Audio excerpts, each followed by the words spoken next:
La Voz de América presenta. La guerra contra las drogas ha fracasado. Presidente de Colombia se estrena ante la Asamblea General de Naciones Unidas cuestionando la política antidrogas estadounidense. Desde Nueva York exponen una serie de retratos de presos políticos de Cuba, Venezuela y Nicaragua para pedir por su liberación. Además, cifra récord de migrantes detenidos en la frontera sur estadounidense, reporta la patrulla fronteriza. Y autoridades de Texas investigan el traslado de migrantes venezolanos a otros estados.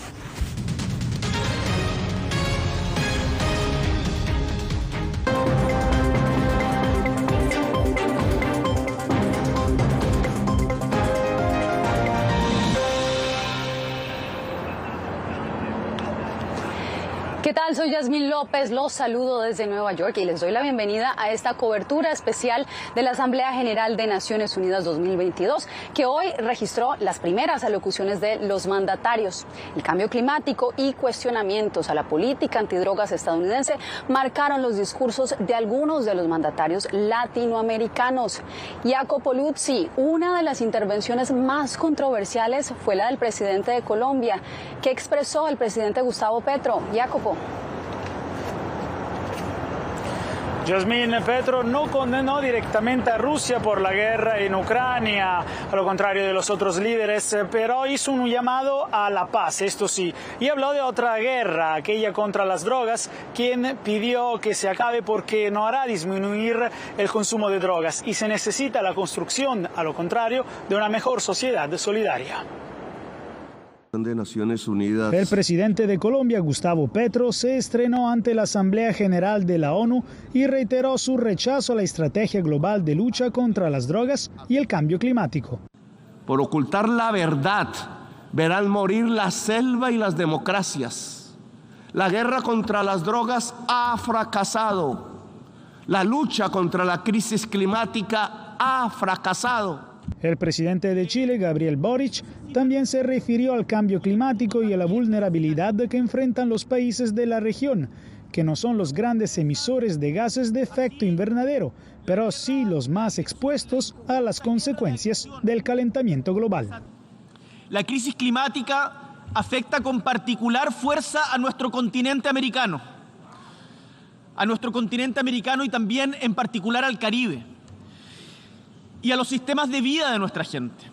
El presidente brasileño Jair Bolsonaro, quien se encuentra en campaña de reelección, aprovechó el foro para hacer un balance de su gobierno y ofreció ayuda a los religiosos católicos en Nicaragua. Quiero anunciar aquí que Brasil abre sus puertas para acoger a los sacerdotes y monjas que están sufriendo persecución del régimen dictatorial de Nicaragua. Por su parte, el presidente de Paraguay, Mario Abdo Benítez, aseguró que promoverá ante el Consejo de Derechos Humanos una resolución para seguir investigando a profundidad las violaciones de derechos humanos en Venezuela. No podemos correr la vista de lo que sucede en otros territorios y dejar a su suerte a naciones hermanas. Hemos apoyado siempre al hermano pueblo venezolano y a su lucha por la democracia. El secretario general de las Naciones Unidas, en su discurso de apertura, invitó a los países a trabajar en la consolidación de la paz y anticiparse a los focos de violencia. En todo lo que hacemos, debemos reconocer que los derechos humanos son el camino para resolver tensiones, poner fin a los conflictos y forjar una paz duradera. En la sesión de la tarde, la única presidenta de América Latina, Xiomara Castro, pidió respeto a la soberanía y la libertad de su país y advirtió que no permitirá que nadie le dicte con qué países puede tener relaciones y con qué otros no.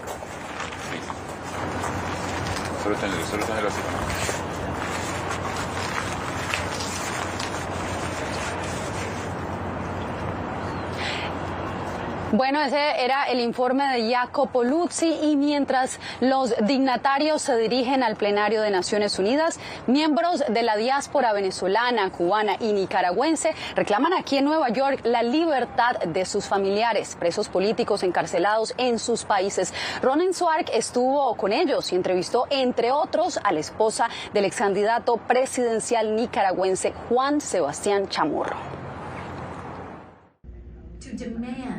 Personas de Nicaragua, Venezuela y Cuba presentaron una muestra fotográfica llamada Retratos Humanos de Historias de Presos Políticos para reclamar la liberación de sus parientes arrestados en esos países por motivos políticos. Yo soy Victoria Cárdenas, esposa de Juan Sebastián Chamorro, candidato a la presidencia de Nicaragua, que fue ilegalmente detenido el 8 de junio del año pasado. Hace más de 468 días que Victoria Cárdenas no ve a su esposo Sebastián Chamorro, recluido en lo que ella describe como condiciones inhumanas. Mi esposo es inocente y lleva todo este tiempo en una celda insalubre, en condiciones inhumanas.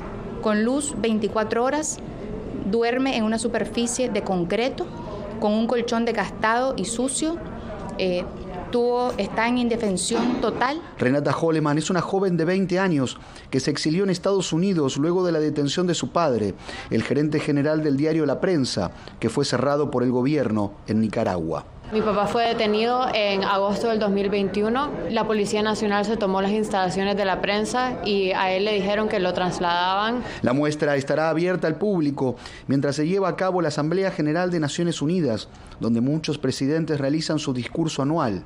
La exhibición Retratos Humanos de Historias de Presos Políticos es un llamado de atención para los países que son acusados de violar los derechos humanos en forma sistemática. Ronen Swartz, Voz de América, Nueva York. El jefe de la diplomacia europea, Josep Borrell, aseguró que si bien la crisis nicaragüense es importante para la Unión Europea, no tiene en su agenda abordarla, no la piensa abordar durante esta Asamblea General. ¿Por qué es significativa esta respuesta? Le preguntamos a nuestra compañera Celia Mendoza, quien también nos acompaña en vivo desde aquí, desde la sede de la ONU. Celia. Así es, Yasmín, es importante porque este es un tema que se ha venido trabajando desde la Unión Europea, y el líder de la diplomacia de este grupo de países entiende lo que significa la imposición de sanciones, el trabajo multilateral. Sin embargo, en estas primeras reuniones asegura que no fue un tema de la conversación con los ministros de Relaciones Exteriores, pero también resaltó que es un tema que les interesa. Esto fue lo que dijo exactamente. Un sueño hecho. El tema de Nicaragua preocupa mucho a la Unión Europea y a mí en lo personal. Lo sé muy bien. Soy español y sé lo que representa Nicaragua y quién está gobernando el país, pero tengo que decir que hoy, en la agenda de los ministros de Asuntos Exteriores, no hemos hablado de Nicaragua, pero eso no quiere decir que no nos importa.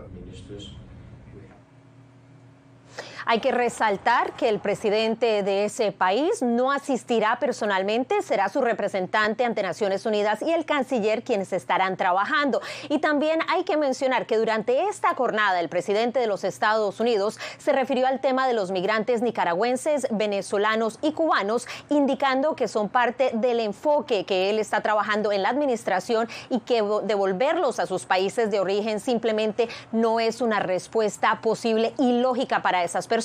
Y esto genera expectativa frente a lo que pueda decir en su discurso este miércoles. Definitivamente crea expectativa. Celia, muchas gracias por tu reporte. Bien, Argentina hizo un llamado para que cese la invasión en Ucrania y se establezcan mecanismos para garantizar la seguridad económica y política en el mundo. Natalí Salas Guaitero está en vivo con nosotros. Natalí, ¿cuáles son los temas bandera que Argentina expuso ante el Pleno de la ONU? Hola, Yasmín, ciertamente en una conversación que sostuve con Santiago Cafiero, quien es el canciller de Argentina, señalaba estos puntos que son bandera para el gobierno del presidente Alberto Fernández. Entre ellos, la creación de mecanismos que puedan proteger sobre todo a las economías emergentes, como él la señalaba, de atolladeros económicos y políticos como los actuales a raíz de la guerra en Ucrania. Sobre todo, que se dan cuenta de las altas cifras de inflación y, por supuesto, el alto costo de los bienes de consumo masivo. Vamos a escuchar algunas partes de esta conversación. no solo el llamamiento al cese de hostilidades, sino también la necesidad de que se diseñen herramientas para contener el aumento de los precios de la energía, de los alimentos, que eso está provocando serios daños desde el punto de vista de la seguridad alimentaria en América Latina y el Caribe. Semanas antes de que se iniciara esta invasión de Rusia a Ucrania, el presidente Fernández le dijo a su homólogo Putin que deseaba que Argentina se convirtiera en esta puerta de entrada hacia América Latina. ¿De qué manera se ha fortalecido esa relación en hechos concretos entre Argentina y Rusia? ¿Y esto cómo pone la situación de Argentina con Estados Unidos? No, eso no. En todo momento se entendió que lo que el presidente Fernández estaba conversando con otro presidente, con Putin, era el vínculo comercial, no un vínculo vinculado a otro tipo de relaciones políticas, ni mucho menos, era un vínculo estrictamente comercial. Las inversiones en Argentina de Rusia son mínimas, prácticamente no hay. La Argentina no tiene prácticamente comercio con Rusia. Con lo cual justamente lo que se buscaba era estimular un ámbito de negocios y un ámbito comercial, no otra cosa. ¿De qué manera Argentina a corto y mediano plazo pudiera colaborar para encarar esta situación, sobre todo en el hemisferio, tomando en cuenta que es el principal productor de trigo, por ejemplo, ¿no? Bueno, Argentina está ya cumpliendo un rol ahí fundamental. Hemos aumentado nuestra exportación de trigo este primer semestre en un 60%, pero también no es menos cierto que se necesita financiamiento. Otro tema, Yasmín, el cambio climático, los efectos del cambio climático en los suelos y por supuesto su repercusión en lo que es la movilidad regional. Fíjate que el canciller hablaba de que este tema tiene que ser tratado con una cooperación regional de todos los países y por supuesto financiamiento, que eso es crucial. Yasmín. Te agradezco, Natalie, y usted quédese porque cuando volvamos, lo que dijo el Consejo de Derechos Humanos de la ONU sobre más de 100 casos de tortura presuntamente perpetrados por órganos del Estado venezolano.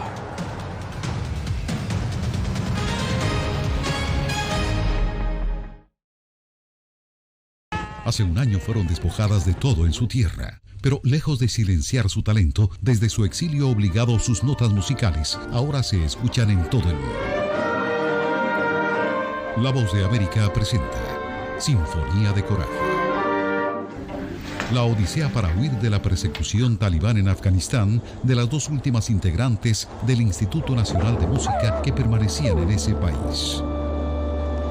En todas las plataformas de La Voz de América.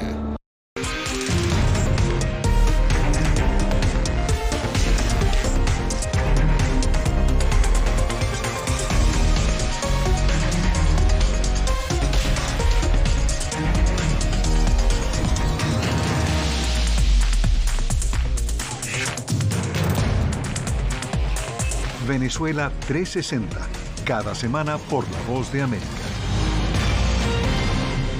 ¿Qué tal? Desde Washington comienzan las noticias en El Mundo al Día. Día a día, desde la capital de Estados Unidos y donde se producen las noticias que más te impactan. El objetivo es llegar al otro lado de la frontera para pedir asilo.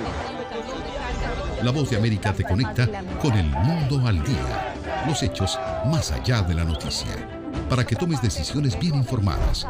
En el lenguaje que quieres, donde quieras y como prefieras. Conéctate con El Mundo al Día. Actualidad. Nos vamos a ver otra cepa nueva y otra cepa nueva. Análisis. En realidad, mucha de esta gente va a quedar parada de nuevo y va a ser una tragedia humana. Debate. Dejen la obsesión. La obsesión la tienen ustedes. Con la información más allá de los titulares. El tema energético es algo que se está analizando. La inflación es un problema global. 30 y 50 metros están ya las tropas. Su respuesta, doctor. Todas las semanas por La Voz de América.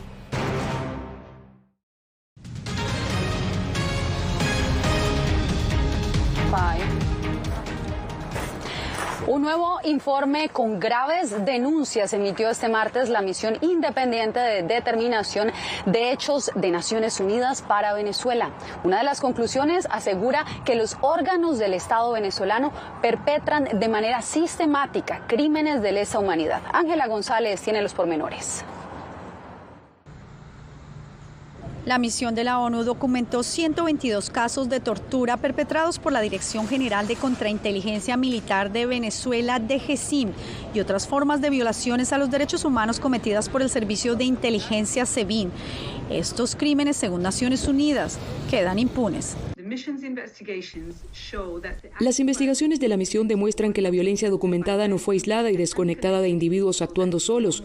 La DGCIM y el SEBIN fueron parte de una maquinaria desplegada para ejecutar los planes del gobierno, de reprimir a la disidencia y cimentar su propio control sobre el poder. Este plan fue orquestado en lo más alto de los niveles políticos por el presidente Nicolás Maduro. La misión de las Naciones Unidas también alertó sobre el aumento de la criminalidad en el estado de Bolívar, la principal zona minera del país, porque asegura que allí se libra una batalla entre actores estatales y bandas criminales. Los residentes de la región han quedado atrapados en una lucha violenta por el control del oro. El gobierno de Venezuela aún no ha respondido a estos señalamientos, pero en ocasiones anteriores ha dicho que la misión está financiada por países que repudian la administración de Nicolás Maduro. Este es el tercer informe de la misión desde el comienzo de sus investigaciones sobre Venezuela en 2019. Sus conclusiones se basan en 246 entrevistas confidenciales con víctimas, sus familiares y exfuncionarios policiales y militares. Ángela González, Voz de América, Nueva York. El secretario de Estado de Estados Unidos, Antony Blinken, se reunió este martes en Nueva York con su homólogo turco Mevlut Cavusoglu sobre maneras de promover la coordinación y la unidad de la OTAN en respuesta a la guerra de Rusia contra Ucrania, según un comunicado del Departamento de Estado. Por otra parte, en el marco de la Asamblea General de Naciones Unidas, Blinken participó en el lanzamiento de una alianza para la resiliencia económica de las mujeres afganas, donde aseguró que las mujeres, sin importar dónde viven, deben gozar de los mismos derechos en todas las facetas de sus vidas. La ampliación de esta y otras noticias usted las puede encontrar en nuestra página web www.vozdeamerica.com. Si tiene su celular a la mano, lo invitamos a que escanee el código que está viendo en pantalla y así poder ingresar fácilmente y de manera rápida a nuestro portal web. El número de migrantes detenidos en la frontera alcanzó una cifra sin precedentes. Laura Sepúlveda nos reporta que la patrulla fronteriza responsabiliza por el incremento de migrantes a los regímenes comunistas fallidos en el hemisferio. Poco más de 2 millones de personas fueron detenidas en la frontera sur de Estados Unidos cuando intentaban ingresar al país de forma ilegal durante el año fiscal en curso, que empezó el 1 de octubre de 2021, según cifras publicadas por la patrulla fronteriza. Ciudadanos de México, Venezuela y Cuba fueron los más detenidos durante el mes de agosto. La tendencia le ha generado críticas desde el Partido Republicano a la administración Biden.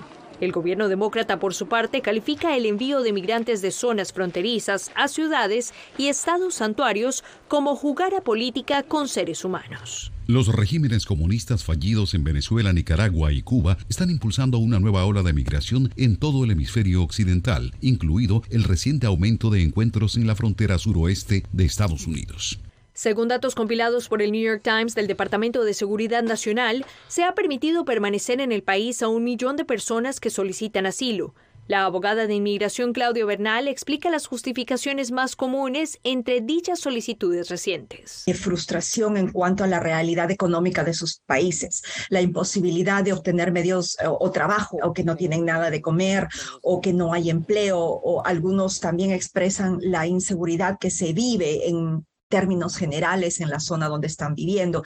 Bernal explica que estas dificultades son legítimas, pero no caben entre los 5 aspectos cobijados por la ley estadounidense sobre el asilo, que se refiere a miedos creíbles por asuntos religiosos, de raza, nacionalidad, opinión política o por hacer parte de determinado grupo social. Laura Sepúlveda, Voz de América, Texas. Entre tanto, en Delaware, la gobernación y grupos comunitarios se movilizan ante la posible llegada de un avión con inmigrantes indocumentados desde Texas. Mientras tanto, allí, las autoridades estatales abrieron una investigación penal sobre el supuesto engaño a migrantes venezolanos para trasladarlos al estado de Massachusetts. El gobernador republicano de Florida, Ron DeSantis, ha dicho que esta movilización fue ordenada por su despacho. La oficina del alguacil del condado de Bexar, en Texas, inició una investigación penal en torno al traslado de 48 migrantes indocumentados venezolanos hacia la exclusiva isla de Martha's Vineyard, en Massachusetts. Bajo falsos pretextos fueron llevados a quedarse en un hotel por un par de días. Fueron trasladados a un avión donde volaron a Florida y luego finalmente volaron a Martha's Vineyard. El gobernador de Florida, Ron DeSantis, afirmó que el traslado fue ejecutado para conducir a estas personas hacia jurisdicciones con beneficios migratorios. Nuestro mensaje para ellos es que no somos un estado santuario y es mejor poder ir a una jurisdicción santuario. Y sí, ayudaremos a facilitar ese transporte para que se puedan ir. Estas declaraciones generaron controversia entre organizaciones que apoyan a los venezolanos que emigran a Estados Unidos. Por ejemplo, AIVAC estima que es necesario resguardar las fronteras. No sabemos quién está entrando. Ahí pueden entrar maras truchas, ahí pueden entrar Hezbollah, ahí puede entrar quien le dé la gana. No podemos decir que son gente que vienen a pedir asilo político todos. Al otro lado de la moneda, el Venezuelan American Caucus reclama que la decisión de DeSantis sobrepasa indebidamente a las autoridades migratorias federales. Nosotros exigimos una investigación, exigimos que no se siga usando a los venezolanos como piezas en su tablero político. José Bernadette, Voz de América, Miami. Cientos de miles de personas amanecieron sin agua ni energía en Puerto Rico tras el paso del huracán Fiona. Al menos 5 muertos registran las autoridades, 2 en Guadalupe, otros 2 en Puerto Rico y 1 en República Dominicana. Este martes, Fiona pasó por las islas Turcas y Caicos como una tormenta de categoría 3 después de devastar las viviendas de los más de 3 millones de habitantes de Borinquen. El Centro Nacional de Huracanes de Estados Unidos informó que es probable que la tormenta se fortalezca aún más hasta convertirse en un huracán de categoría 4 a medida que avanza hacia Bermudas. Bien, y nosotros seguiremos en esta cobertura de la Asamblea de Naciones Unidas. Nos vemos en minutos con más información.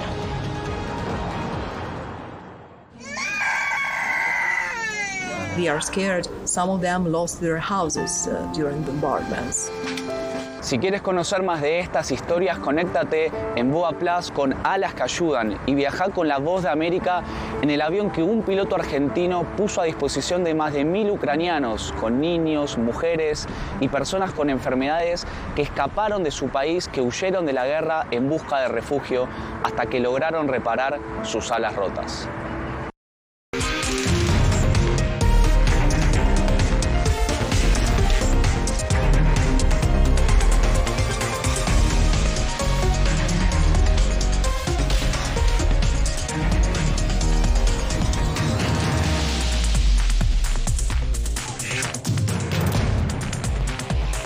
Venezuela 360, cada semana por La Voz de América. ¿Qué tal? Desde Washington comienzan las noticias en El Mundo al Día. Día a día, desde la capital de Estados Unidos y donde se producen las noticias que más te impactan. El objetivo es llegar al otro lado de la frontera para pedir asilo. La Voz de América te conecta con El Mundo al Día. Los hechos más allá de la noticia. Para que tomes decisiones bien informadas, en el lenguaje que quieres, donde quieras y como prefieras. Conéctate con El Mundo al Día. Actualidad. Nos vamos a ver otra cepa nueva y otra cepa nueva. Análisis. En realidad, mucha de esta gente va a quedar parada de nuevo y va a ser una tragedia humana. Debate. Dejen la obsesión. La obsesión la tienen ustedes. Con la información más allá de los titulares. El tema energético es algo que se está analizando. La inflación es un problema global. 30 y 50 metros están ya las tropas. Su respuesta, doctor. Todas las semanas por La Voz de América.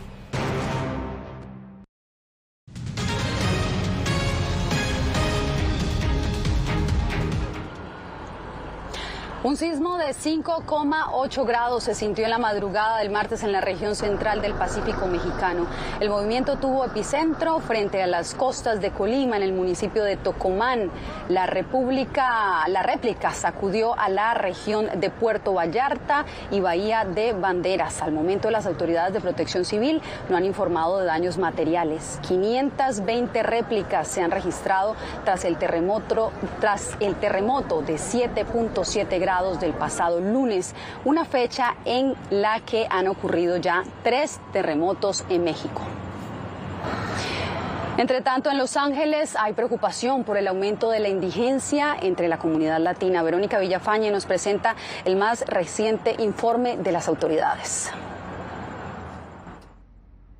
Hay más de 69.000 personas sin hogar en el condado de Los Ángeles y los latinos constituyen el 44% del total. Según el conteo oficial del 2022, la población sin vivienda aumentó a un ritmo más lento, un 4% desde el 2020, comparado al 26% en los 2 años antes de la pandemia, pero sucedió lo contrario en la comunidad latina. Aumentó el 26% en el condado de Los Ángeles y el 30% en la ciudad de Los Ángeles. La investigadora Melissa Chinchilla, que se dedica al estudio de la crisis de personas sin vivienda, señala que el COVID-19 impactó la salud y finanzas de los latinos, exacerbando una crisis existente. Los latinos constituyen la mayor parte de las personas que viven bajo el índice de la pobreza en el condado de Los Ángeles. Mucha gente ya estaba preocupada por la vivienda accesible. Chinchilla atribuye el crecimiento de la población latina sin hogar a la falta de información y acceso a recursos que se hicieron disponibles para otros grupos demográficos, como alivio del desempleo federal y estatal, las moratorias de alquileres y programas de alojamiento en moteles convertidos en albergues temporales durante la pandemia. Nuri Martínez, presidenta del Consejo Municipal de Los Ángeles, dijo que se tienen que dedicar más recursos para abordar la crisis. Si continuamos haciendo lo mismo, no podremos resolver ni acabar con las personas indigentes en la calle. La ciudad y el condado de Los Ángeles destinarán $236 millones en nuevos fondos para construir más viviendas y aumentar servicios sociales para personas sin hogar. Verónica Villafañe, Voz de América, Los Ángeles. Breve pausa y volvemos con el cierre de esta segunda jornada desde la Asamblea General de Naciones Unidas. Hace un año fueron despojadas de todo en su tierra, pero lejos de silenciar su talento, desde su exilio obligado sus notas musicales ahora se escuchan en todo el mundo. La Voz de América presenta Sinfonía de Coraje. La odisea para huir de la persecución talibán en Afganistán de las 2 últimas integrantes del Instituto Nacional de Música que permanecían en ese país. En todas las plataformas de La Voz de América.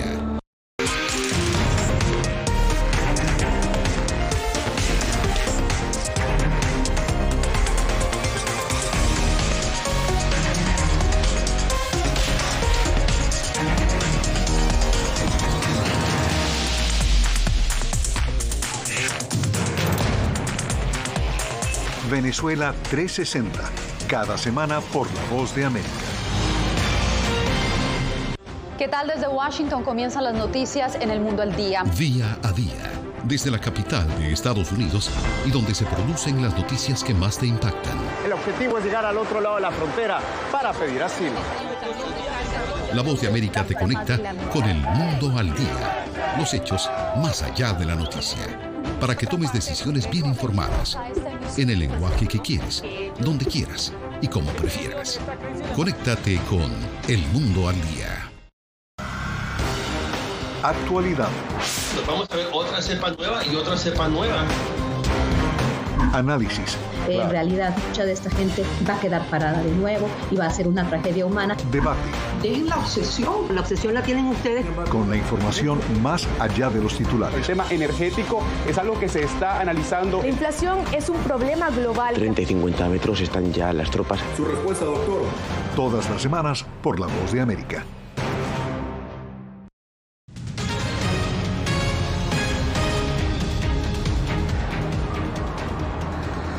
Gracias por seguir con nosotros. Y nosotros cerramos esta emisión especial desde Naciones Unidas con un títere gigante que está rondando por estos días las instalaciones del organismo. Fue llamada Little Amal, una niña refugiada siria de 10 años quien visitó el edificio para la cumbre de transformación de la educación.